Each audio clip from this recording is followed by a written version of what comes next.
Welcome to the Path Podcast. It's December 13th, 2023. My name is Tani. I'm here with Auk. Hey, man. Hey, Tani. Good to see you. Good to see you, too. Good to be here in the new shop with you. It is. First time in the new shop. Little echoey. Hopefully that doesn't show up too much. Yeah. And we're a little closer to each other. Is that weird? We'll get used to it. I could just scoot No, away. it's okay. We're good. We're good. This place looks good. Thanks. Yeah, I came in. God, I feel like every day it's changing. That's true, and that's going to continue to be true for a while. It's definitely a work in progress because there's a lot of massaging. Yeah.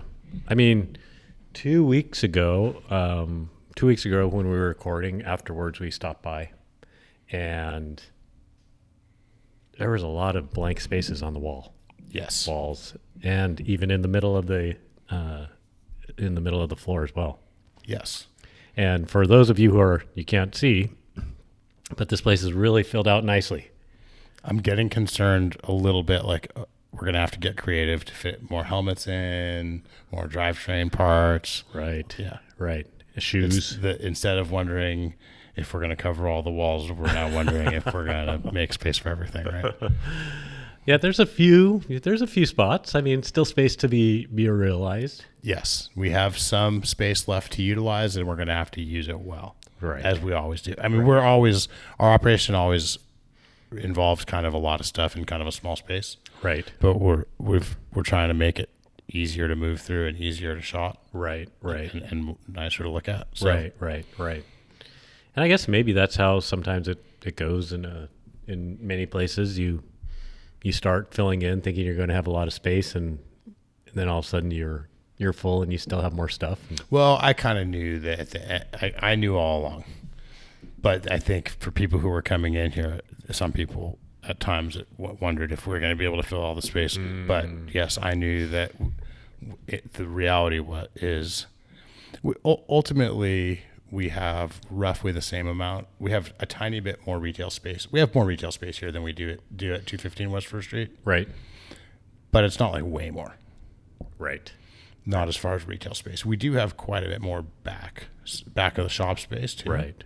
So combined. But a lot of stuff you want to keep on the floor. Yes. So for people who don't know, we're about a half mile from the original Path Bike Shop. We're at 649 South B Street. Hours are 10 to 5 here every day. And all of our merchandise that's not on sale is pretty much here now. And then the original shop, 215 West First Street, has really all of our stuff that's clearance or overstock or on sale. Right. Is there. And we still have our service department there for now. And when this podcast goes up, the service department will still be there, but it'll be moving really soon after that. Wow. That's great. And all your wheels are at 215. That's true. Yeah. We have not. The frame and wheel displays are not done being constructed. So if you're looking for frames and wheels, head over to 215. At least, well, who knows? By the time this podcast goes live, they might be here. That's true. Yeah. So call ahead. If it's frames and wheels. If it's an item that's on sale, go to 215 West First Street. If it's an item that's not on sale, go to 649 South B Street. And for service, for now, it's 215 West First Street. Did you realize that the address really is 649B? No, you pointed that out in text the other day. I think most people have forgotten that 650B is a word or a term. Right. But I think you're referencing 650B. I am. I'm never going to forget the address there now. Just the neighbor of 650B. Right. Exactly.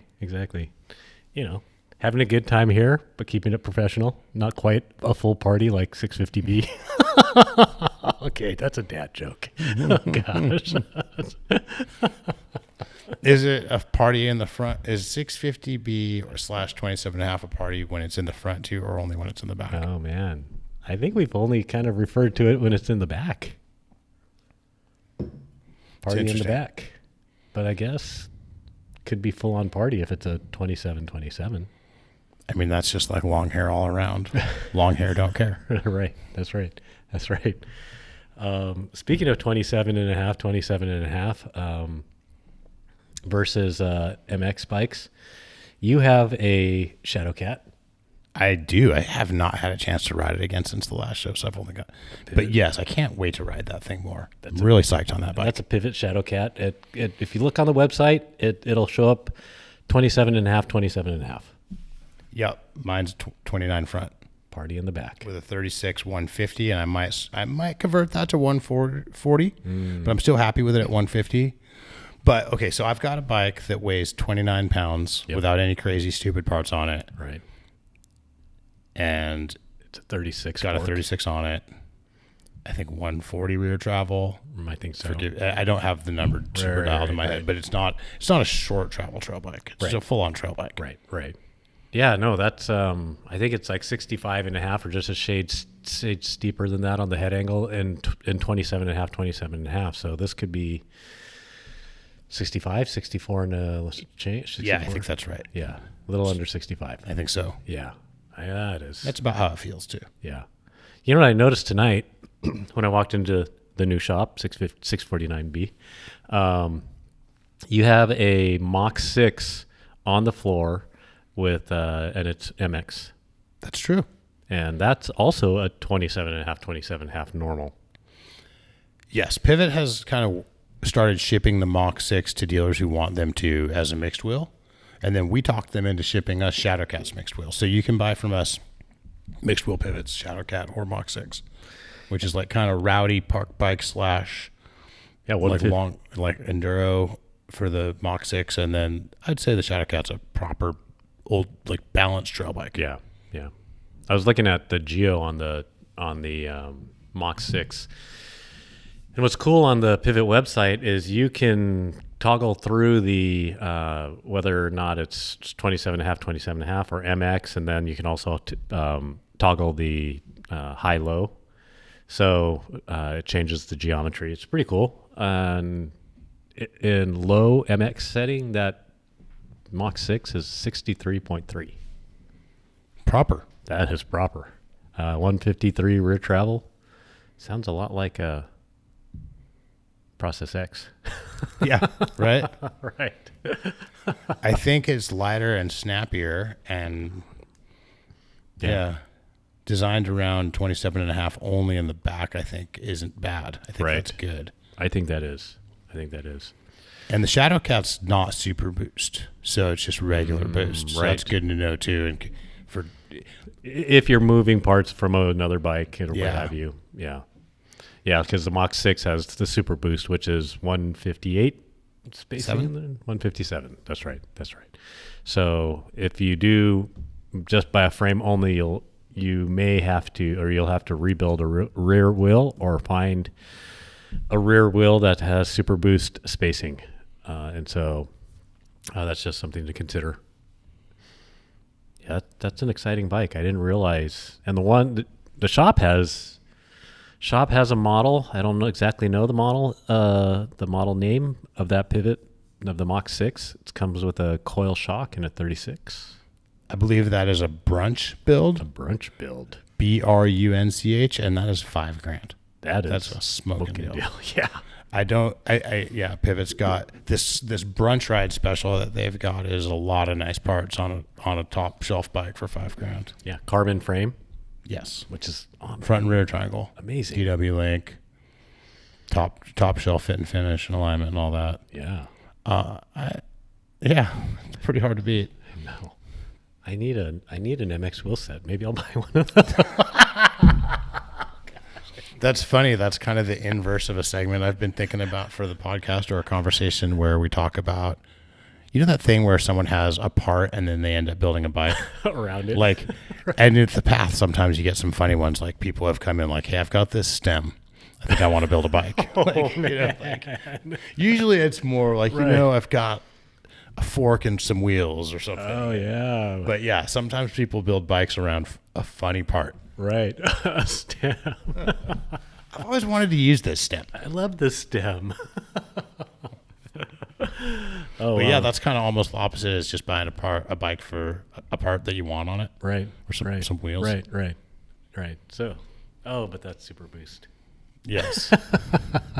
That's true. That's not a bad thing. Unless you don't need it. Right. So tell me a little bit about Scor. Scor is owned by BMC. Oh, right.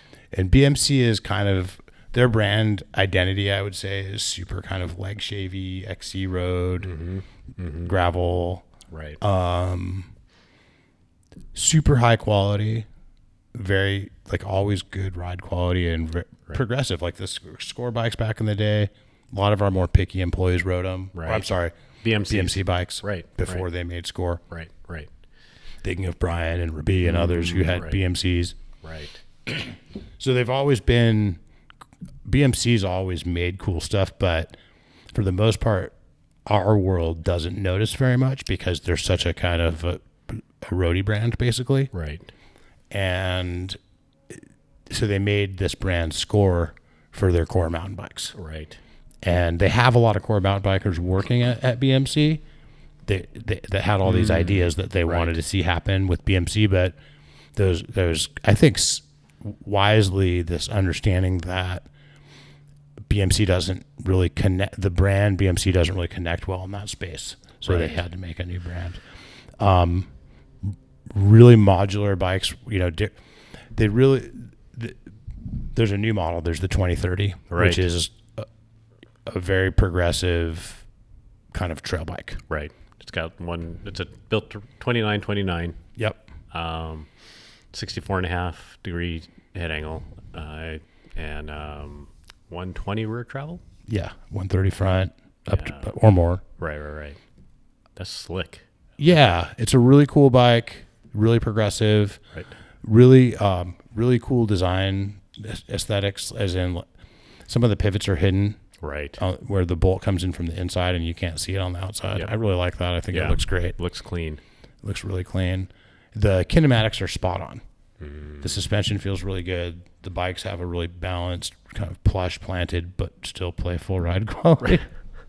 Playfully planted. No, I know those are a lot of words that kind of a bit of a word salad that even has some contradictions in it, but there's also truth there. Right. And we do have staff on those too. That really, a lot of our more discerning staff and customers seem to gravitate towards the Scor brand. Right.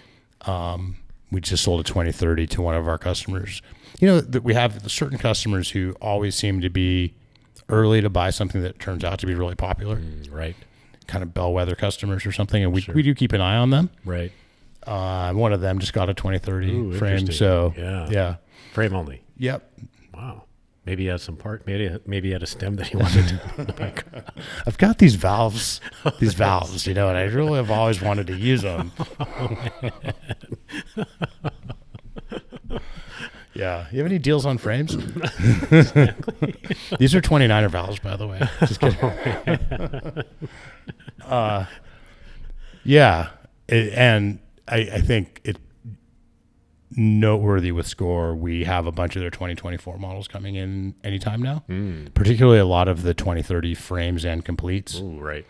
And some of the new kind of really cool colors on the 4060s. Right. Now, the 4060, it's a long travel and a short travel, and the difference is, I think, just the shock and the link. Oh, maybe just the shock. Right. So it's kind of a modular idea. Right. Which I think that speaks to the kind of brand identity and who they're kind of marketing to. Sure. Someone who might appreciate that, right? Someone who might have 2 shocks and 2 links and some different wheel sets, because they also are mixed wheel or 29 modular too. Oh. So yeah, I think a really smart progressive brand doing kind of a lot of the things riders actually want really well. And also, as of last week, we're a national dealer for Scor. And what does that mean? It means that we're going to be shipping their bikes to everyone in the lower 48 states of America. Fantastic. I think that's cool. I think we're going to stock a lot of their service parts, and I think that it's one of those bikes that you're going to need somewhere to get service parts. So we're going to be, I think, maybe kind of like the source for that. Right. I mean, other people may stock them as well, but I have a suspicion we're going to become like the go-to Scor shop. The other shops that are selling Scor online are more BMC shops than they are Scor shops. Right. So we're the only kind of core mountain shop selling them nationally. And I think that people are going to need our niche knowledge and for sure stuff for those builds and everything. So so service parts and links and what have you, what's the best way to kind of explore that? They're not up on our website yet. We're actually putting together the whole program with them right now on that. Got it. Okay.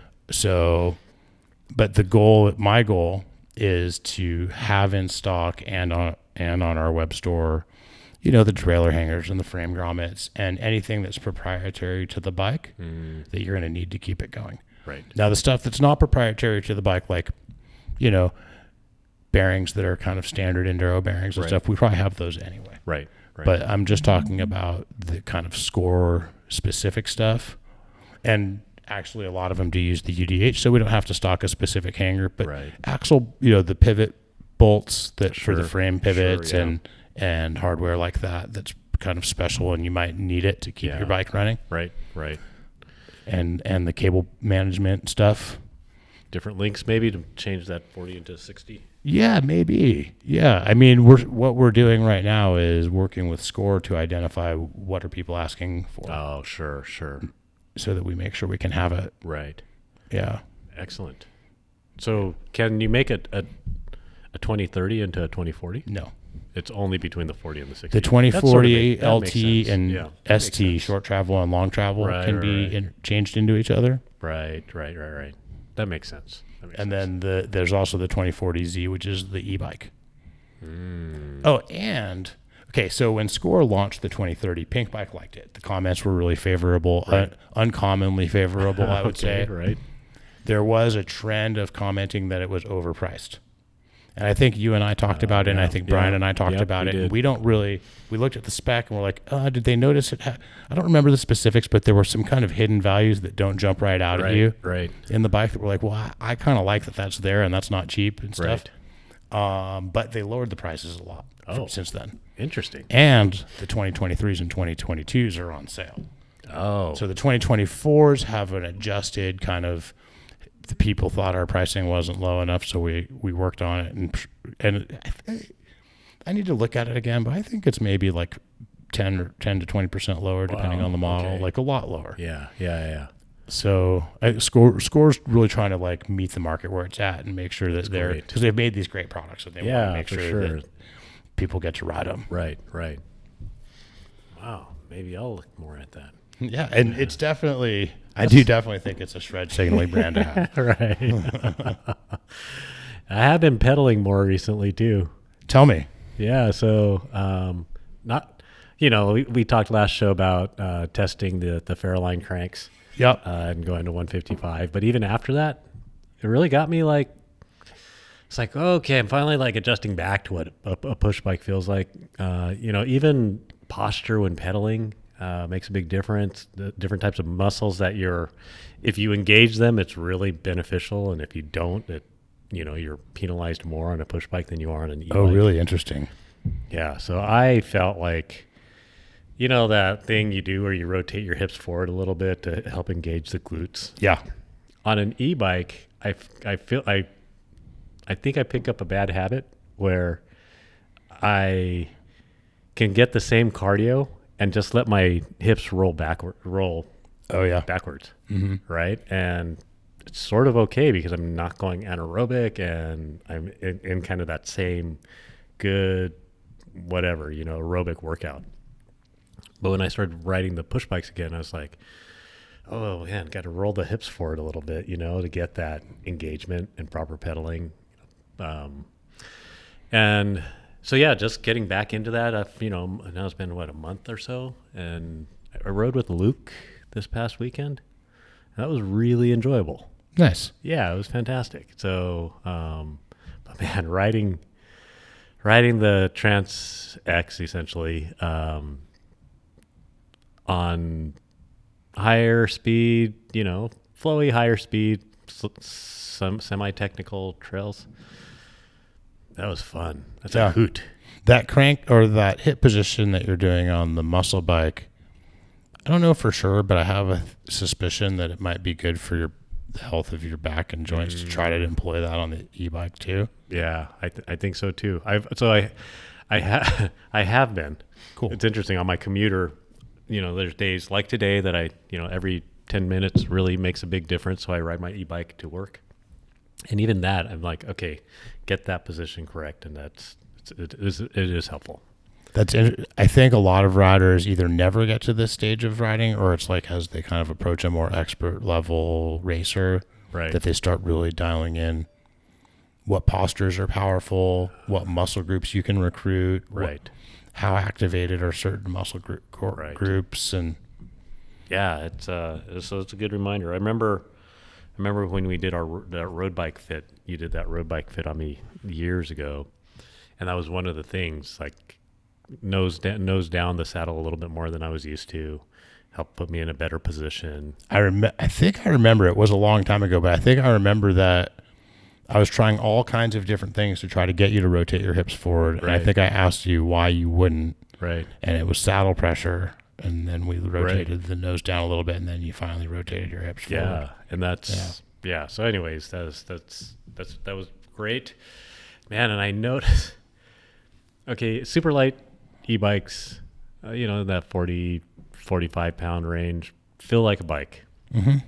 Man, I'm getting back regularly riding a 27 pound bike down these trails. Well, that's what a bike feels like. It reminds me of when we used to say that some full suspension bikes feel like a hardtail, and then you get on a real hardtail. Exactly. Yeah, except more dramatic. Exactly. And but no, it was a hoot of a ride. What cranks are you running? I'm back on the A part of the test. ABA. So what length? 170s. And what did you feel? That low cadence pedaling, to me that a slightly longer crank still feels more natural. Right. So power and pedaling, no surprise. Right. You like what you're used to. Right. And then, but same thing on I need to put more time. I need to go ABAB, I need to do that more. So right now you're not really noticing a downside on handling or anything either. Right. That's good. Right. Yeah. But I do notice when I go to the 155s, I'm like, I like this there are things you like about it. Yeah. Where'd you ride? In Laguna Wilderness. So we rode on the Liso side. So yeah, it was a good mix. I didn't ride the more technical stuff. Okay. So I want to get back out and maybe go take the Shadow Cat out. Yeah. Yep. I've got to put some different cranks on that one too. Right. Don't you have a set of 165 Exos? I do. I think that's what's going to go on the Shadow Cat. Yeah. Yes. And that'll lighten it up some more. It might get under 29. Yeah. Jealous. Because those are dead light, and the cranks that I had on there are like low 600 gram range, low to mid 600 gram range. Yeah. So yeah, I think I might get down under 29 pounds. That'd be great. I was going to see if you had any more of those around. We will soon. I'm bringing in some more. Awesome. But I bet we could, we should talk. I bet we could get them to find something like that. Give you some sort of influencer program. Let's see. What else is coming into the shop these days? I feel like this trail, downcountry trail bikes are really hot right now. It's true. And I have a theory that part of it is e-bikes are selling a lot, right? Right. They're the kind of the hot new thing for a lot of brands a lot of the time. But if you get a bike that's like under 30, if you have like a 36 pound enduro bike and it's, maybe $1,000 or $2,000 more to have a 44 pound enduro bike that has a motor. Right. You're going to get it's a tough, that becomes kind of a weird, but if you're getting a 29 pound bike or a 28 pound bike, there's no e-bike really that, especially if you're getting a 29 pound bike that has decent meat on the tires, right? Like a fun to ride 29 pound bike, right? I feel like that's a really different, kind of like you're saying, that's differentiated enough from the e-bike experience that it's not, at that point, it's not just about, because if it's just about the money or if it's just about principles, a lot of our customers have the money. Right. And let's face it, if you can afford a $6,000 mountain bike, probably have some money. Right. Like you're right. And so then the $7,000 e-bike instead is kind of like, okay. Yeah. It's probably, so there's that. And then I think the cultural thing is, and the kind of the ideological reasons for a lot of people are kind of just fading away. Yeah. So, but what remains to be true is a sub 30 pound bike is a different thing. It is. Right. And if it's 26 pounds, even better. Right. Right. So bikes like the Spur, yep, are doing really well. We just got in the new 2024 Rocky Mountain Element. Yep. Which I'm psyched about that bike. I kind of want one of those. Yeah. Like if I was going to get for one thing, that's the category where I would really consider possibly going dual 29. Okay. Because I do think that, especially on like fire roads, I really do like how 29 climbs. Yep. I agree. I do. That's still, I mean, 65, a little over 65 and a half. You can get that under 66 degrees. That's respectable. That's before you even put any kind of effort into slackening it out, right? Like, right. Totally. I haven't thought about really what you could do. Right. I don't know what the headset is on that. Yeah. I do have to double check. Right. There's also, yeah.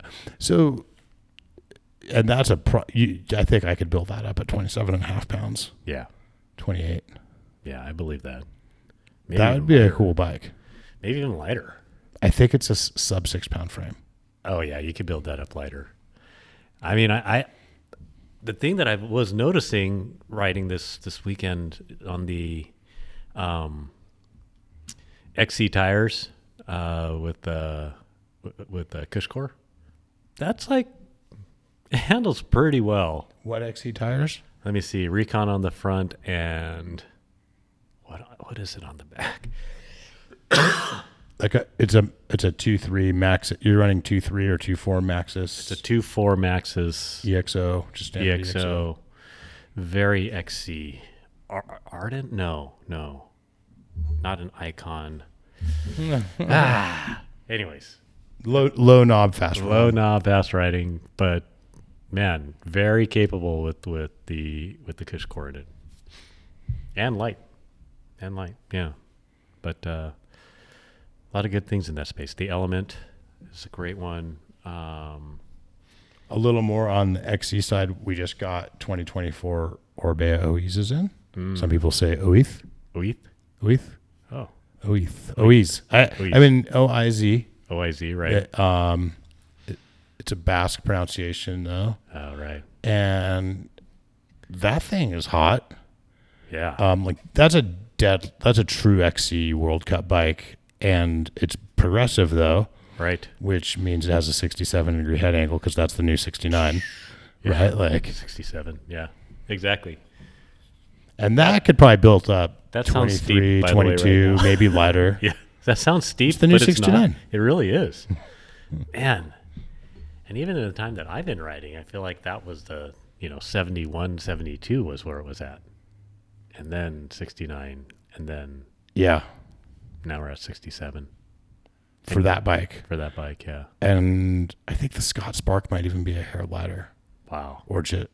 Slacker rather, and lighter. Yeah. Maybe not lighter, but slacker. Yeah. So, yeah. World Cups the World Cup XC is getting more technical, which I think is good. Or at least that's what I'm told, and that's what it looks like on TV. And the Oith, is that that's hardtail? Or is that full suspension? That's full suspension. Oh my gosh. So that's 120, 130. Yeah. 120 rear, or I think it's 120 rear travel, 120 front travel, actually. Yeah. That is crazy. Which that's also interesting to me that a lot of like World Cup XC bikes have more than 100 millimeters of rear travel. Right. Yeah. Yeah, I mean the Orbeas look really nice, well built. Definitely. And progressive, 67. Yeah, I mean, if you're I love where the world of cross country race is going. Yeah. Yeah. It's exciting to even watch these days. Oh yeah. Yeah. Yeah. I wonder, I would like to get out someday and ride a World Cup cross country course. And I think they vary, right? Yeah. But some of them really rowdy. Yeah, some of them look rowdy. Yeah. And some of the riders, it's really interesting. You see some of the XC riders kind of aren't up to speed on it and are really kind of showing. Right. And others are just flowing down. Yeah, right? Exactly. That's great. Any other shop news? I mean, our ultimate bike clearance rate is on, and there's still there's really we still have quite a few bikes that we bought before all of this went weird, right? That we're just kind of selling more or less at a loss or below cost or around cost, and then now some of our brands are selling us bikes that we could sell at those same prices. That it's not like we're killing it on them, but we're making it enough to where we'll help people help our vendors get rid of their bikes and help riders find new bikes and maybe stay in business while it's weird, but just barely. Exactly. Oh gosh. No, but it's good for riders. I mean, there's some killer deals, and it's not. The reason I bring it up is because I don't want people to more and more. If it's something that we have a few sizes of, we're probably still ordering it at that price. Where if you see like an extra large and a small, maybe that was something that is left over. Right. So, yeah. So that's, I had an experience recently where, someone was asking me, about e-bikes and, they're showing pricing on, the direct to customer consumer e-bikes. And I was like, really should consider checking out Path Bike Shop. Not just because I'm a podcast host, but I mean, especially right now, like even those vendors or manufacturers, they're cutting prices. Oh, they are. Yeah.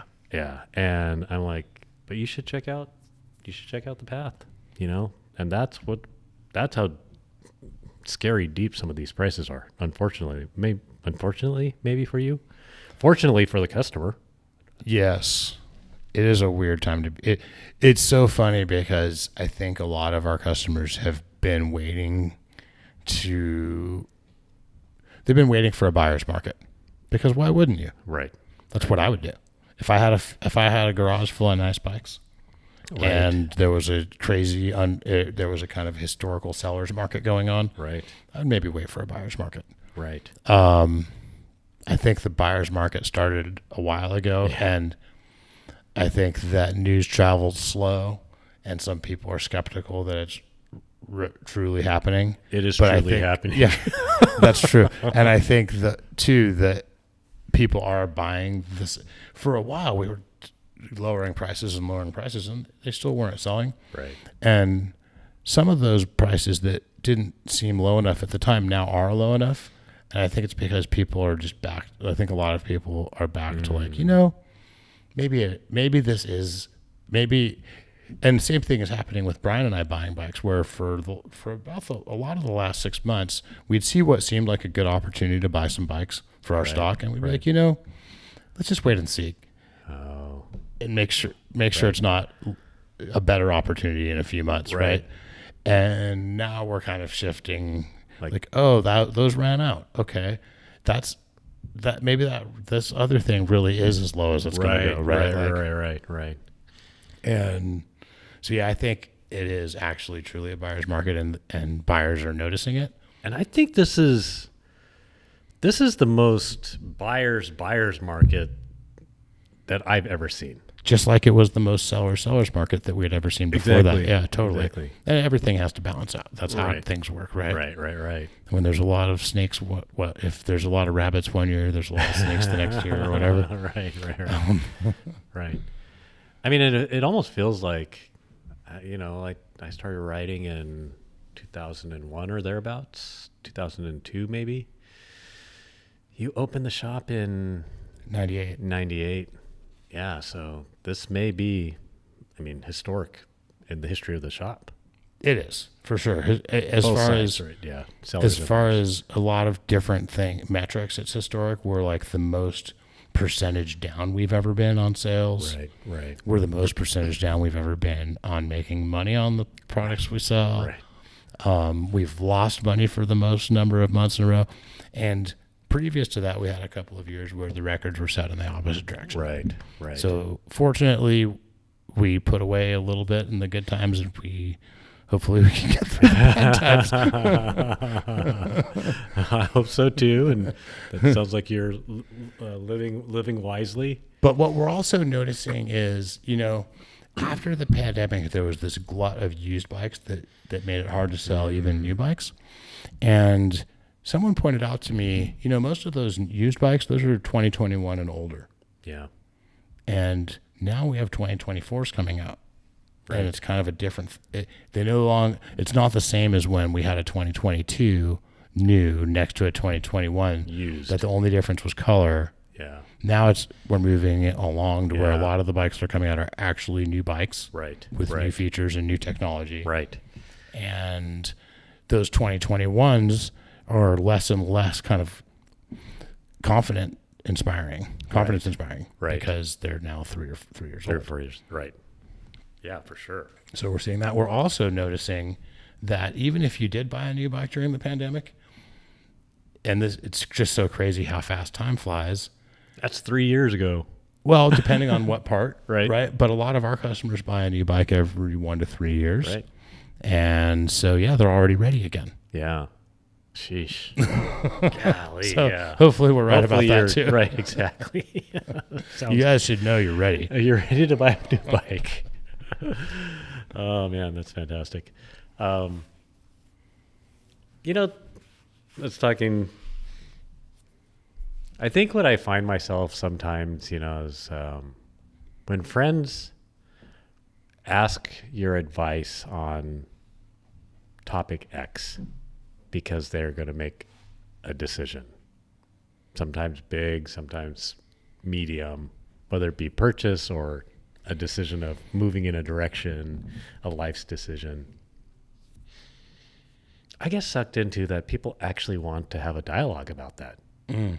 Can I just had some quick thoughts that I want to it. get on the table. One is, for me, there's a couple of big questions, and one at the front of the line is sort of like, is the person good at taking advice?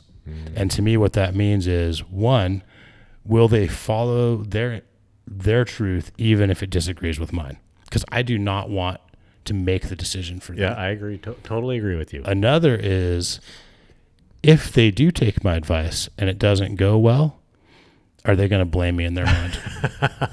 Those are very, very good questions. And so those things come into my mind immediately, because I only really feel comfortable giving advice if the person's comfortable, A, not taking it, Yeah. and B, owning the outcome when they do take it. Yeah. Yeah. And one thing I've sort of noticed is some people sort of are professional advice takers. In other words, they have a job that includes a lot of situations where they're better at their job if they're good at taking advice. And by that, I mean hearing other perspectives and then owning the decision they make and not blaming someone else.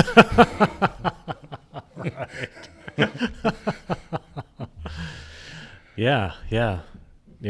No, those are all really good. And part of when I start down into this path of engagement, I kind of think about it, this middle ground of, are you asking me because it's not that you need to take or not take my advice, but is my advice sort of like helping you course correct or helping you like understand something a little better? And so that's where I'm like, oh wow, it seems like it could be a really cool conversation. But then when I realize, I'm like, dang it, you just wanted me to affirm you in what you just asked about, huh? Right? I think that's sometimes Yeah, that's tough. Yeah.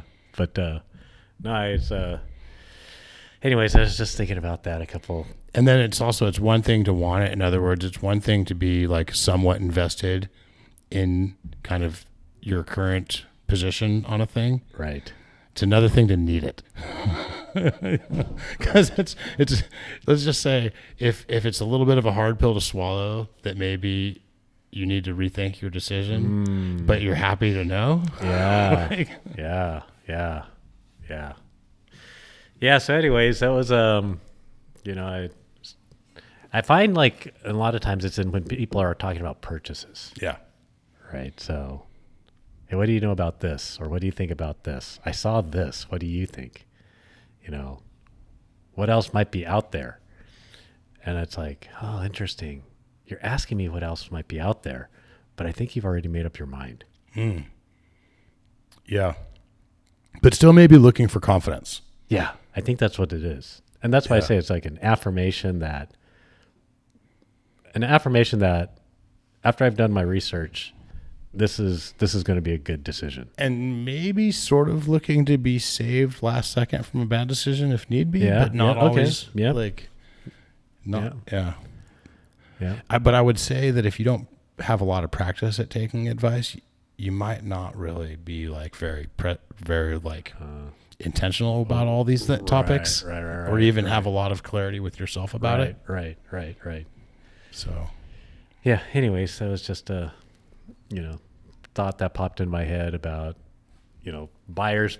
It's a buyer's market right now. So I think maybe some of us are in these conversations a little bit more now than we have been in the past. well, also, hey, do you think that this is? I think the topic of conversation is this is as good as it's going to get. Yeah. And I think if I were making a big purchase, I might ask around a little bit. You think this is as good as you think? Right. Because it's been getting better and better. Right. And in most markets, a lot of times kind of the assumption is that's how it is until it isn't. Yeah.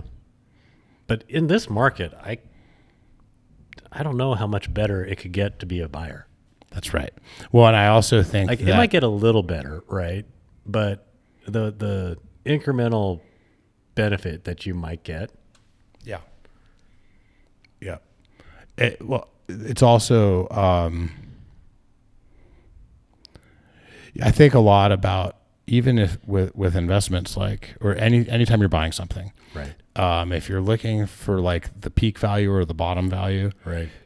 anywhere near one is really there. Exactly. Right. Like, exactly. Yeah. And that's exactly what I'm saying. Yeah. 100% is like, I have a feeling like what I notice is a lot of people experience a lot of anxiety around the 5% or so at either end. Yeah. And it's the bit, and the real meat of the issue gets kind of lost. Right. Exactly. Because you've just realized, you're like stressing about this and you've just realized this much Right. of the benefit. Yeah.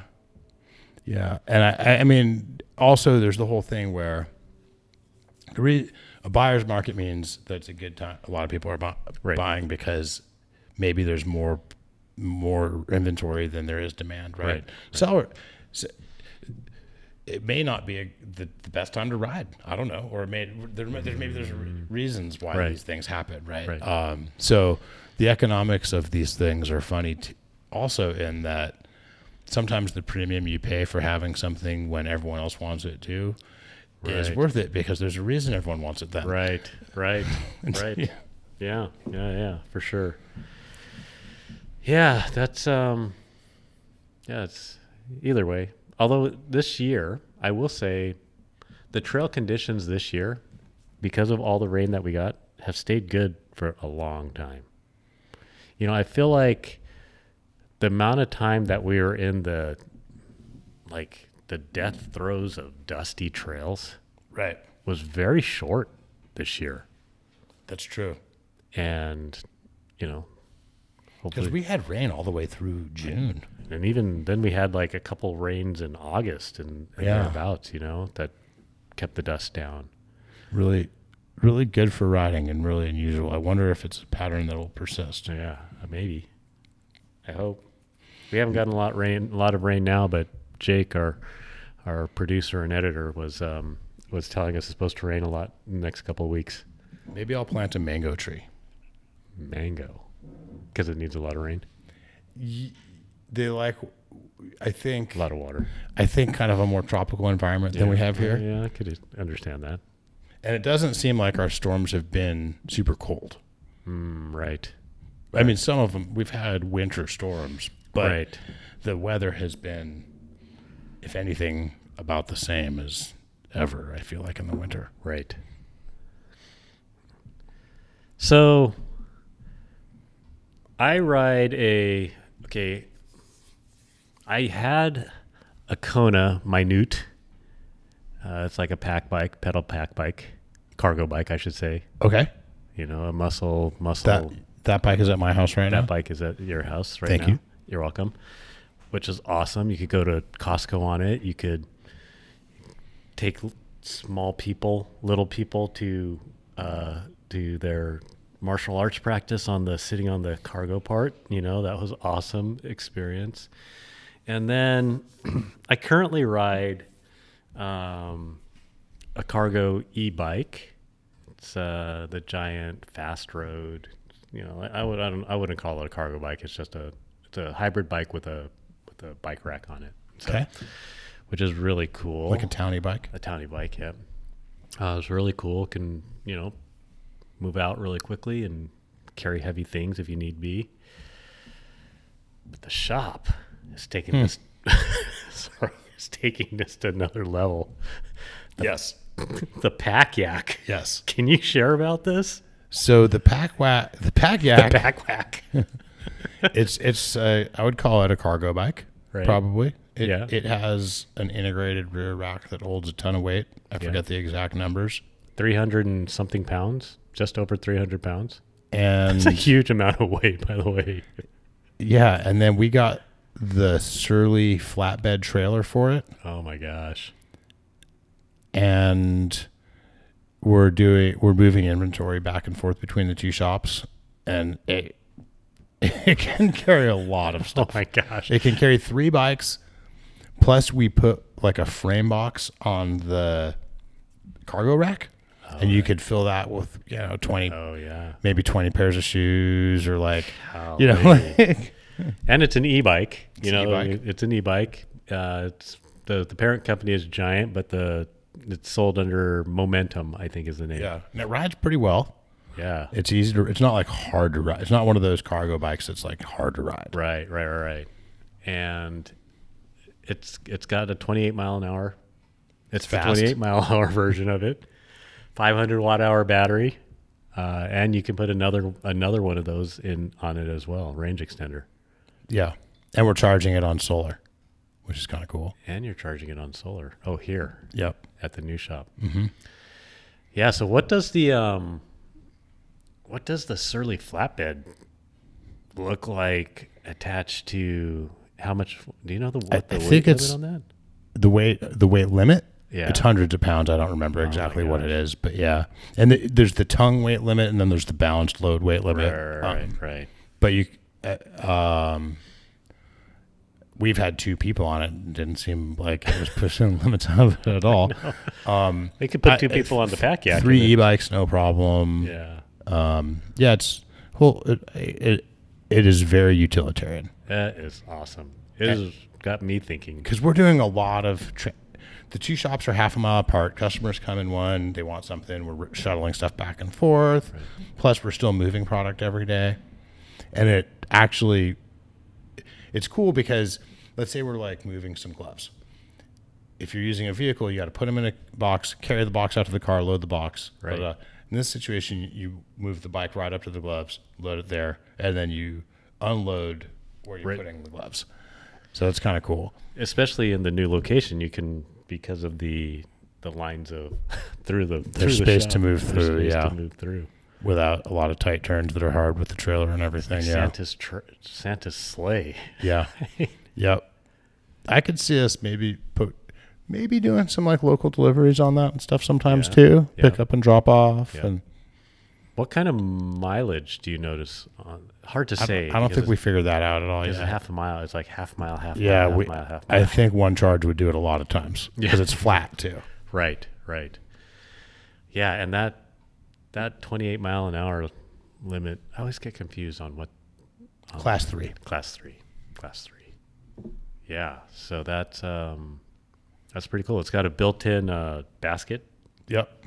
Also holds a lot of weight. Does. I was looking at it actually has attachments so that you can make it so that someone can sit with little footrests. Where? On the cargo. On the cargo. Yeah. Behind the seat. Mm-hmm. And it actually, they sell a seat pad that you can put there and the footrests. That's awesome. Oh my gosh. I was thinking, someday when I get to be older than a certain age that I am now, and maybe I retire someday, and I want to go running at, say, Peters Canyon or Santiago Oaks. That's whatever, a few miles, 5 miles, 6 miles. And I want to go with my wife.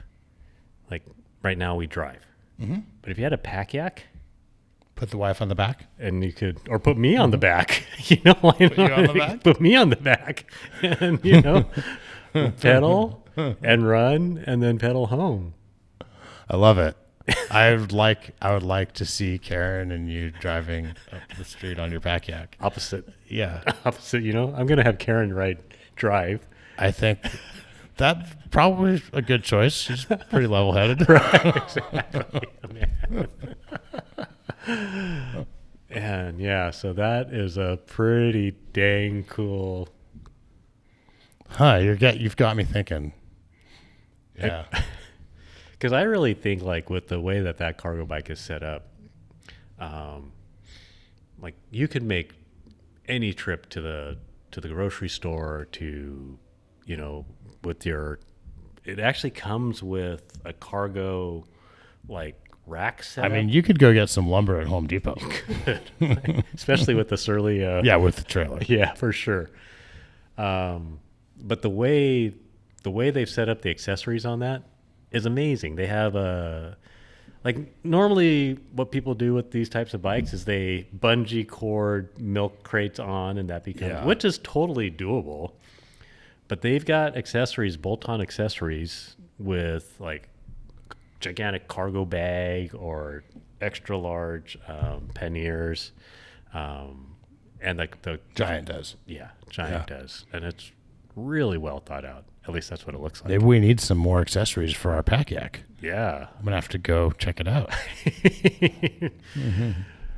I mean, you could like get the seat pad in the seat, and if somebody wants to go to the other shop, you could offer them shuttle services. Maybe let them drive. Let them drive, right. Oh, man. Yeah, that thing is very cool. So, anyways, good call. It was funny, Brian. Where did the inspiration on that come from? I kept noticing that we had all these quick trips going back and forth between the shops, and that a lot of times it's actually quicker on a bike, or just as quick for sure. Yeah, and you don't have to park and all that. So I just started envisioning something like what we have, right? And maybe 2-3 weeks ago, Brian and I were having one of our kind of regular huddle ups to just get on the same page about a bunch of stuff. And I brought up the idea. And he's like, "Oh, I'm already on it." He's like, "Have you seen this trailer?" And he's like, the hitch for the trailer is sold out for a few months, but we think Chivo can make one. Oh my gosh. Which happened. Yeah. Oh, that is fantastic. That trailer is phenomenal. Yeah. I was thinking you could mount some of the bike stands. Yeah, an individual bike. I think you could mount 2 individual bike stands facing each other. Right. And have 2 bikes really, really stable and easy on there. Yeah. Right. What if you had 2 trailers? Whoa. Like just 2 side by side? Oh my gosh. Just different, so that depending on what you need to do, get the trailer you need. Get the trailer you need. Interesting. Yeah. And that might make local delivery. Yeah. You could test out the distance. You could probably deliver within 15 miles on that thing. Oh, gosh. Yeah, but that would be a long ride. That would be too, yeah. I mean, I think the battery would make it, but it would just not be good use of time, maybe. Totally. No, I agree.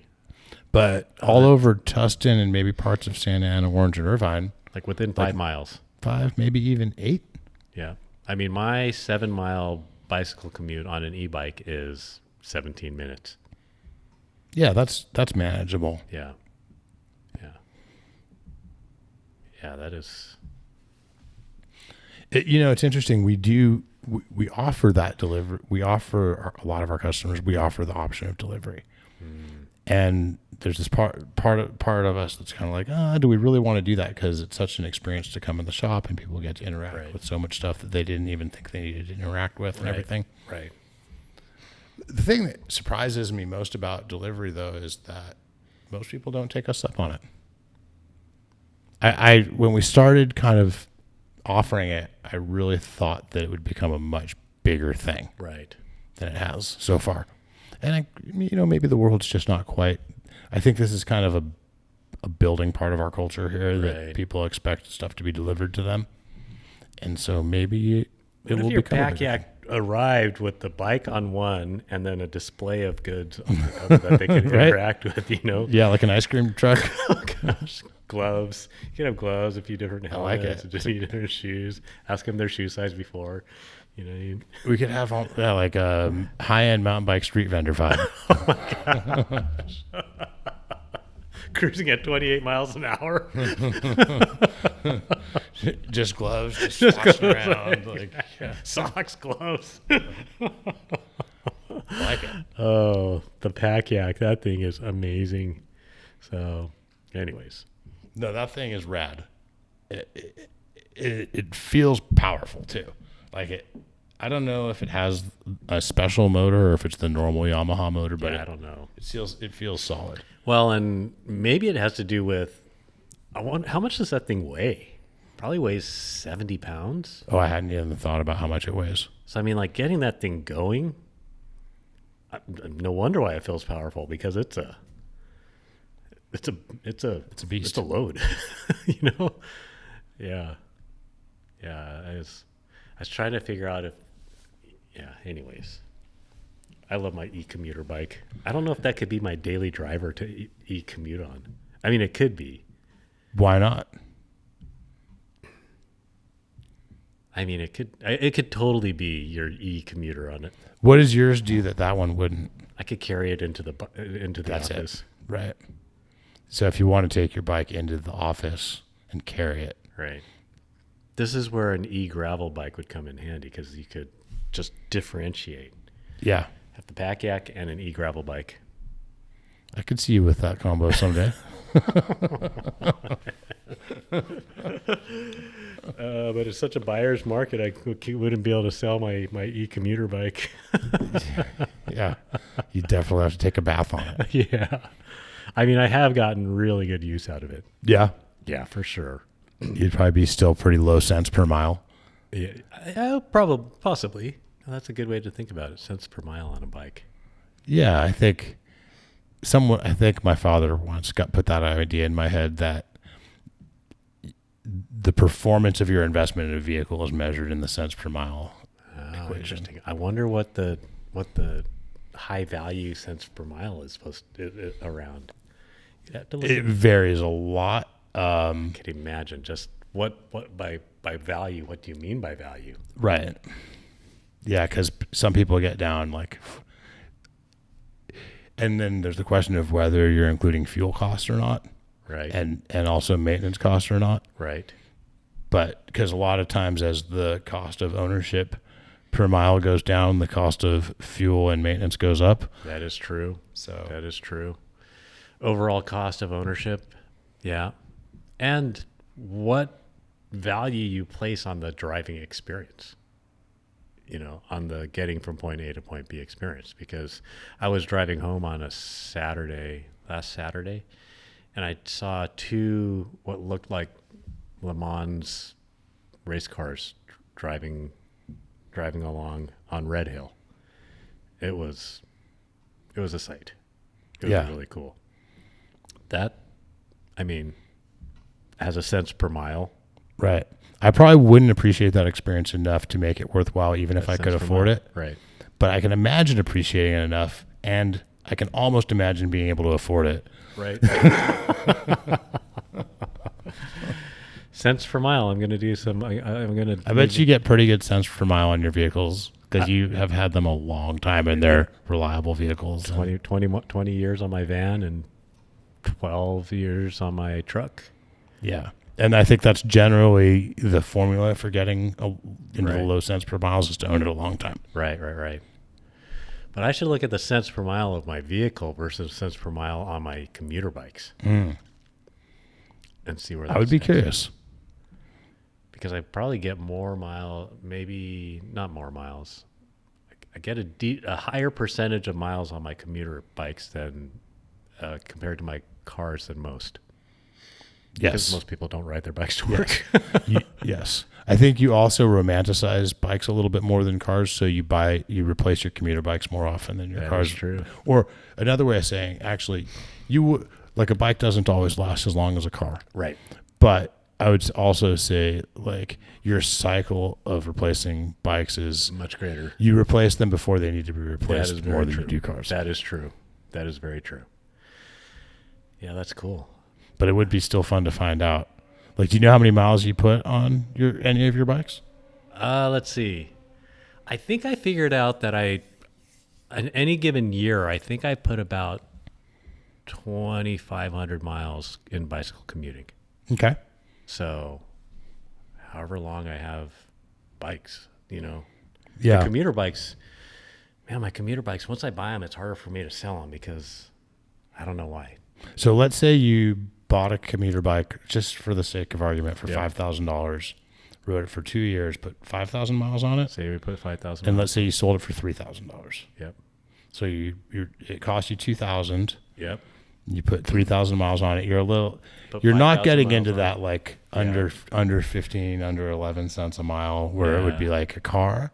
Yeah. But you're getting fitness and a whole different experience. And that is true. And I think if you factor in the cost of fuel, if you factor in the offset of what you would have driven, you might actually get into that. I think the cost of fuel too. Right. So say like you took the IRS reimbursement on $1 per, it's like 65 cents per mile. And that includes fuel, maintenance. That's some average car. I don't know the algorithm, but like that's how much I get reimbursed if I drive my own car for work purposes. Yeah. So if you added that 65 cents a mile as an offset, as if I were getting paid that on commuting, and you subtracted that from the... But also, if you just use that as a benchmark, you're starting to get close. Yeah. That's a good point. Yeah, that's great. I'm going to be a little bit distracted maybe for the rest of the podcast because I'm kind of thinking along those lines. Trying to figure out your cents per mile. Exactly. Well, I've got so much going on and I haven't been riding much that I don't have a ton to talk about. So maybe this is a little bit shorter podcast and you don't have to think about that while you podcast for too much longer. I think that might be a good point I think we did a podcast. There you go. All right. Thanks, Auk. Thanks, Jake. Thanks to all the listeners and everyone who we work with here at the Path. And thanks for all the riders that come and support the Path. And let's all remember to love the bike we ride.